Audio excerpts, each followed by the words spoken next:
Welcome to Fantasy Football by Committee. The show starts in 3, 2, 1. But let's start with the trending players on Sleeper. Why don't we?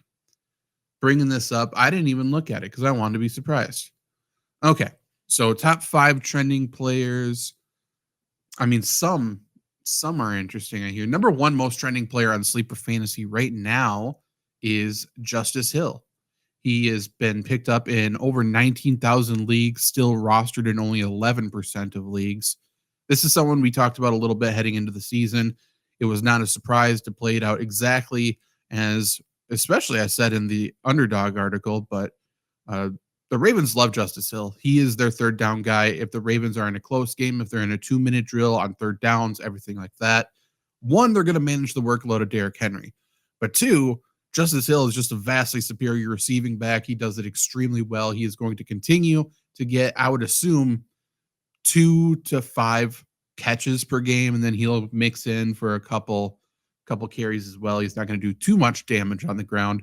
But if you're in a PPR league, Justice Hill is more than serviceable as a flex play, I would say.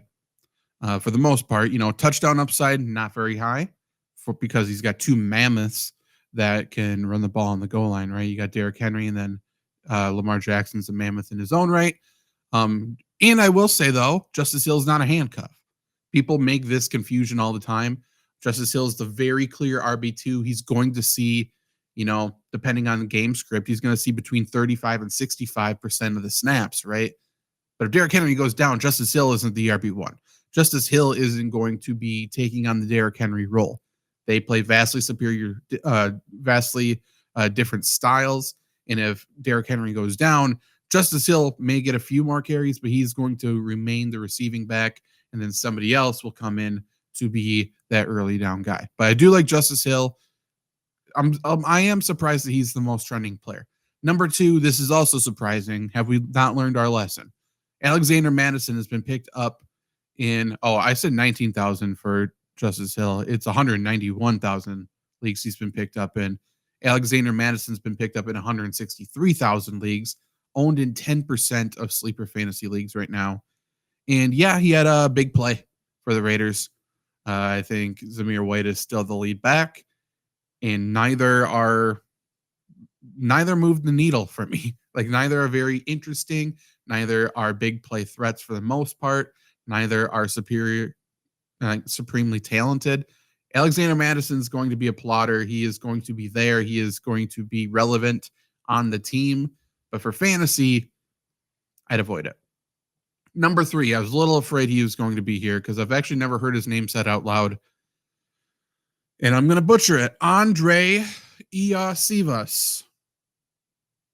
No shot that's how you pronounce his last name. Andre for the Bengals. He's been picked up at 139,000 leagues. Number 3 most trending player on Sleeper. And the Bengals, man, I don't know if you've learned a single thing from the Bengals week 1 game. Were they looking ahead to Kansas City? Was the offseason drama too much? I think there's a lot of issues. The Bengals they're not like an unbelievable team for the most part anyways.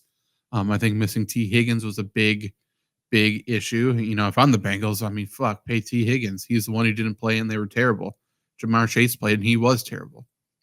But yeah, I don't know if you need Andre, I'm going to go by his first name because I know I nailed that. He got 6 targets, 3 catches, 26 yards. You don't need to pick him up. He's fine. He's going to get you a couple points, but he is not going to move the needle for your fantasy team.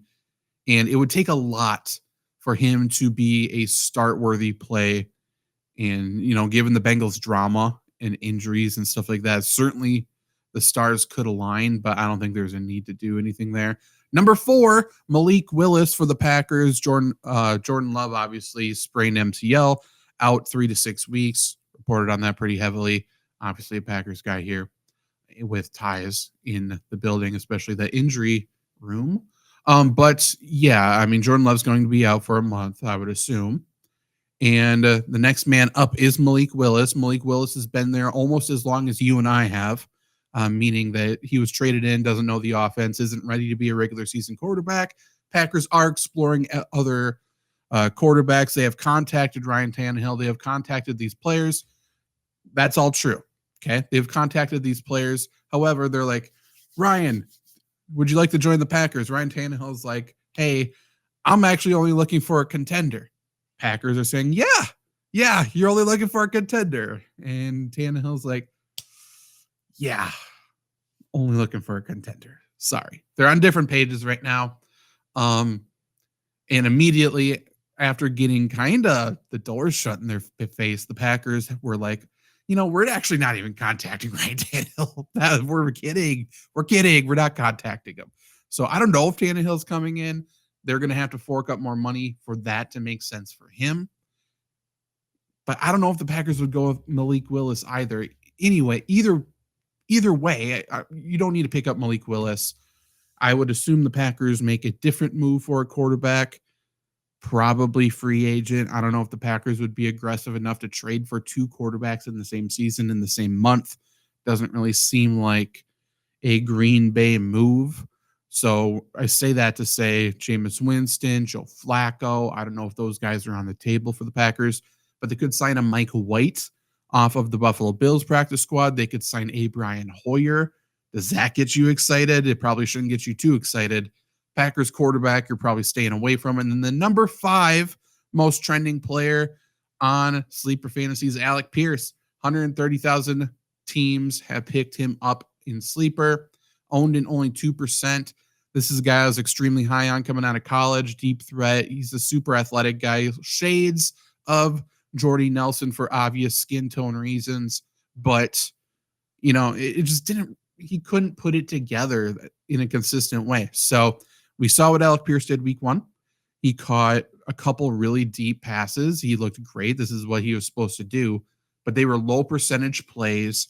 And I cannot imagine that there's any consistency to what he did. I hope there is, because I love him as a player and I think he's a good talent. I just can't imagine with the way they used him and the plays that he converted. Those do not seem like high percentage, consistent plays. So Alec Pierce, if you're in a deep league, if you have a roster spot, if you want to play around with that a little bit, sure, go ahead, pick him up. But I think there's better options at wide receiver. I think there's better options for pickups, and we will get into those in a little bit. Let's look at the most trending down. We don't need to talk about these too much. One very interesting game, actually. But we don't need to get into this too much. It's just kind of fun to look at. The most trending down player, the most dropped player in Sleeper Fantasy Football is Cole Kmet. He's been dropped in almost 126,000 leagues, rostered in 71% still. And yeah, Cole Kmet, huge disappointment week 1, as were a lot of tight ends that you probably drafted. So, Cole Kmet's not necessarily the guy that you need to fully jump off ship for, but the Chicago offense did not look good. Caleb Williams did not look good. And I think people are also realizing, even if the Bears start looking good, Cole Kmet's not super high on the pecking order. He should be used more than he is, to be completely honest, especially in just like chip and move scenarios there. But I don't know if I would drop Cole Kmet at this moment. He's not like a full jump ship player at this current juncture, but is he a tight end 1 next week? Probably not. Jalen Polk for the Patriots dropped in 87,000. He's the second most trending player downward. And just rookie, not exciting. It's going to be a slow burn there. Probably doesn't need to be owned. Owned in 42% of leagues. That's a little high. This is the one that's interesting. We talked about Andre AI. We'll call him AI. How about that? Don't know how to pronounce his name. Third most trending player upward. He's also the third most trending player downward. So picked up in 139,000 leagues, dropped in another 83,000 leagues. Interesting. He doesn't need to be owned. So fine. Blake Corum, number 4, dropped in 80,000. That's going to be not super exciting. If Kyren Williams gets hurt and he's getting a big workload, then I do think Blake Corum is relevant there. But, until that happens, you don't need to go too crazy with him. He's owned in 75% of leagues. If you're a Kyren Williams owner and somebody dropped Blake Corum, certainly worth the pickup there. And then number 5, the rookie with the painted nails, Caleb Williams, fifth most dropped player for fantasy. 69,000 leagues have dropped him. Still rostered in 91,000 or 91% of leagues. So it's not like people, like a ton of people are jumping ship. But yeah, if Caleb Williams got dropped, he's worth a pickup. He's worth a pickup because with his legs, if he puts his legs together, gets some chain movers, string some drives together, like he'll be okay for fantasy. We talked about this. Caleb Williams is a rookie. He's going to struggle at the beginning of the season. Then he's going to catch fire. Caleb Williams is going to have such a nice middle of the year. The Bears are going to win a bunch of games. And then at the end of the year, people are going to start to realize, oh, maybe we shouldn't have built a spread team that relies on the pass in the windy fucking city when it's cold and snowy and rainy and the wind's blowing. It's just not going to work. Like when the games are the most important to win, the Bears offense is built in a way to not succeed. So I think each end, start of the year, end of the year, could get a little rough for Caleb Williams, but the very middle, he'll be pretty nice for fantasy. We shall see. Of course, that also depends on the health of everybody.